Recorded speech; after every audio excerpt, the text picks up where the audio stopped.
Cal Newport यांचं deep work हे नाव तर ऐकलंच असेल नाही का? खूप प्रसिद्ध पुस्तक आहे. पण काय आहे ना की एका समीक्षकाच्या मते यात काही गंभीर त्रुटी आहेत. तर आज आपण डीप वर्कच्या संकल्पनेची दुसरी बाजू समजून घेणार आहोत याच समीक्षेच्या आधारे. हे वाक्य बघा, समीक्षकाने जे म्हटलंय ते एकदम परफेक्ट आहे. ते म्हणतात की हे पुस्तक वाचायला उपयुक्त तर आहेच, पण तितकंच त्रासदायकही आहे. का? कारण पुस्तकातला सल्ला चांगला आहे, खरंच चांगला आहे, पण तो येतो कुठून? तर समीक्षकाच्या भाषेत अकॅडमिक टेक ब्रो प्रिव्हिलेजमधून. सोप्या भाषेत सांगायचं तर यशस्वी उच्च शिक्षित पुरुषांच्या दृष्टिकोनातून. आणि मग इतरांच्या परिस्थितीचा काय? चला, याच मुद्द्यावर आज आपण जरा खोलात शिरूया. बरं, मग ही टीका इतकी महत्वाची का आहे हे समजून घ्यायचं असेल तर आपल्याला आधी पुस्तकातल्या मूळ संकल्पना काय आहेत ते बघावं लागेल. तर न्यूपोर्ट काय म्हणतात की आपली कामं दोन प्रकारची असतात. एक म्हणजे डीप वर्क आणि दुसरं शॅलो वर्क. डीप वर्क म्हणजे काय तर कुठलंही लक्ष विचलित न होऊ देता पूर्ण एकाग्रतेने केलेलं काम. असं काम जे आपल्या बुद्धीला चॅलेंज देतं आणि त्यातून काहीतरी नवीन मौल्यवान तयार होतं. आणि शॅलो वर्क ते याच्या अगदी उलट, म्हणजे सोपी सोपी कामं जी आपण लक्ष नसतानाही म्हणजे मल्टीटास्किंग करतही करू शकतो. आणि न्यूपोर्ट यांचा सगळा जोर याच गोष्टीवर आहे की डीप वर्क हेच खरं आणि जास्त महत्वाचं काम आहे. ठीक आहे, डीप वर्क मौल्यवान आहे, मान्य. पण प्रश्न असा आहे की कोणासाठी? आणि इथूनच समीक्षकाची पहिली टीका सुरू होते. त्यांचं म्हणणं आहे की पुस्तकात जी उदाहरणं दिली आहेत ती बहुतेक यशस्वी श्वेतवर्णीय पुरुषांची आहेत. म्हणजे काय की एका ठराविक वर्गाच्या अनुभवांनाच महत्त्व दिलं गेलंय आणि इतरांच्या परिस्थितीचा, त्यांच्या अडचणींचा विचारच केलेला नाहीये. हे पुस्तक आहे ना ते 4 मुख्य नियमांवर आधारित आहे. चला मग एक एक करून प्रत्येक नियम बघूया आणि समीक्षकाला त्यात काय खटकतंय तेही समजून घेऊया. तर पहिला नियम आहे वर्क डीपली किंवा गांभीर्याने काम करा. आता याचा अर्थ फक्त फोकस करा असा नाहीये. तर डीप वर्क करण्यासाठी स्वतःची एक स्टाईल, एक पद्धत तयार करा आणि ती रोजच्या जगण्यात आणा. आणि ही स्वतःची स्टाईल शोधण्यासाठी न्यूपोर्ट 4 पर्याय देतात. पहिला मोनास्टिक म्हणजे साधूसारखं, सगळ्या जगापासून दूर राहून फक्त कामावर लक्ष देणं. दुसरा बाय मॉडेल म्हणजे वर्षातले काही महिने किंवा आठवडे फक्त आणि फक्त कामासाठी बाजूला काढायचे. तिसरा रिदमिक म्हणजे रोज ठराविक वेळेत एका लयीत काम करायचं. आणि चौथा जर्नलिस्टिक, पत्रकारांसारखं जेव्हा वेळ मिळेल तेव्हा पटकन कामाच्या मोडमध्ये जायचं. ऐकायला तर हे सगळं भारी वाटते, नाही का? पण खरा प्रश्न हा आहे की या सगळ्या पद्धती आपल्यासारख्या सामान्य माणसाला खरंच जमतील का? हे प्रॅक्टिकल आहे का? यावर समीक्षकाचं उत्तर एकदम सरळ आहे.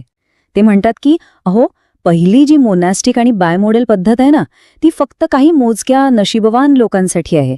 आपल्यासारख्या बहुसंख्य लोकांसाठी फक्त शेवटच्या 2च पद्धती शक्य आहेत, म्हणजे रिदमिक आणि जर्नलिस्टिक. चला आता दुसऱ्या नियमाकडे वळूया. एम्ब्रेस बोर्डम म्हणजे कंटाळ्याला आपलंसं करा. न्यूपोर्ट यांचं म्हणणं आहे की सतत मोबाईल किंवा इतर गोष्टींमध्ये लक्ष घालण्याऐवजी आपल्याला मेंदूला शांत बसण्याची, एकाग्र राहण्याची सवय लावली पाहिजे. थोडक्यात आपल्याला कंटाळा सहन करता आला पाहिजे. पण इथेच समीक्षकाला एक मोठी अडचण दिसते. ते म्हणतात की न्यूपोर्ट हे सगळं स्वतःच्या अनुभवावरून सांगतायत, विशेषतः इंटरनेट आणि त्यामुळे होणाऱ्या विचलनाबद्दल. आणि त्यांना असं वाटतं की त्यांचा जो अनुभव आहे तोच सगळ्या जगाचा अनुभव आहे. पण असं नसतं, नाही का? आता येतो पुस्तकातला तो भाग जिथे समीक्षकाच्या मते सगळंच गडबडतं. इथून पुढे तर गाडी पूर्णपणे रुळावरून घसरते असं त्यांचं म्हणणं आहे. नियम तिसरा, सोशल मीडिया सोडून द्या. आणि समीक्षकाच्या मते हीच या पुस्तकातली सगळ्यात मोठी चूक आहे. आणि त्यांचं लॉजिक खूप साधं आहे. समीक्षक म्हणतात की जर एखादी व्यक्ती एखादं साधन म्हणजे इथे सोशल मीडिया वापरतच नसेल तर मग ते कसं काम करतं याबद्दल अंदाज बांधण्याचा किंवा त्यावर मत देण्याचा त्यांना काय अधिकार? बरोबर आहे ना? समीक्षकाचा राग किती आहे हे त्यांच्या या मजेशीर वाक्यातून दिसतं. ते म्हणतात, मला तर वाटतंय की न्यूपोर्ट यांनी ट्विटरला कॉमी पिंको वगैरेच म्हटले.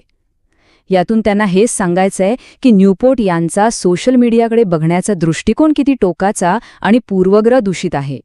आता वळूया शेवटच्या नियमाकडे. इथे समीक्षकाला एकाच नाण्याच्या 2 बाजू दिसतात. म्हणजे सल्ला तर खूप प्रॅक्टिकल आहे, खूप कामाचा आहे, पण तो ज्या विचारांवर उभा आहे तो पायाच डळमळीत आहे. पण एक गोष्ट आहे जी समीक्षकाला या सगळ्यात खूप आवडली आणि ती म्हणजे आपल्या दिवसातल्या प्रत्येक मिनिटाचं नियोजन करणं. आता याचा अर्थ असा नाही की एकदम कडक टाइमटेबल बनवायचं नाही, तर उद्देश हा आहे की आपला वेळ कुठे जातोय याबद्दल आपण जास्त जागरूक राहिलं पाहिजे, आपल्या वेळेची किंमत केली पाहिजे. पण मग एक प्रश्न उरतो, कोणतं काम डीप आणि कोणतं शॅलो हे ओळखायचं कसं? न्यूपोर्ट त्यासाठी एक फुटपट्टी देतात. ते म्हणतात की स्वतःला विचारा, जर आज कॉलेजमधनं पास झालेला एक हुशार मुलगा किंवा मुलगी आली तर त्यांना हे काम शिकायला किती महिने लागतील? आणि यावर समीक्षकाचा कडाडून विरोध आहे. त्यांचं म्हणणं आहे की अशा विचारामुळे ॲडमिनिस्ट्रेशन किंवा सपोर्टची जी महत्त्वाची कामं असतात त्यांचं महत्त्व कमी होतं. अरे, ज्या कामांमुळे कॅल न्यूपॉर्टसारखे लोक त्यांच्या ऑफिसमध्ये शांतपणे बसून मोठे विचार करू शकतात, त्याच कामांना तुम्ही कमी लेखताय, हे कसं चालेल? बरं, तर या सगळ्या चर्चेनंतर शेवटचा मुद्दा काय? या समीक्षेतून आपल्याला काय घ्यायचंय? तर सार काय? समीक्षेनुसार या पुस्तकात टाईम मॅनेजमेंटच्या काही चांगल्या टिप्स नक्कीच आहेत, पण त्यात काही नवीन, क्रांतिकारी असं काही नाहीये. सगळ्यात मोठा प्रॉब्लेम हा आहे की हे पुस्तक वेगवेगळ्या लोकांच्या वेगवेगळ्या परिस्थितीकडे पूर्णपणे दुर्लक्ष करतं आणि लेखकाचा जो स्वतःचा एका विशेषाधिकारप्राप्त व्यक्तीचा अनुभव आहे त्यालाच जगातला एकमेव नियम म्हणून सादर करतं. आणि हे सगळं आपल्याला एका खूप महत्त्वाच्या प्रश्नाकडे घेऊन जातं. जेव्हा आपल्याला कोणी प्रोडक्टिव्हिटीचा सल्ला देतं तेव्हा त्यामधल्या कामाच्या गोष्टी आणि त्यामागे लपलेला त्या व्यक्तीचा वैयक्तिक दृष्टिकोन किंवा त्याचे पूर्वग्रह हे वेगळं कसं करायचं? कदाचित यावर विचार करणं हेच खरं डीप वर्क असेल.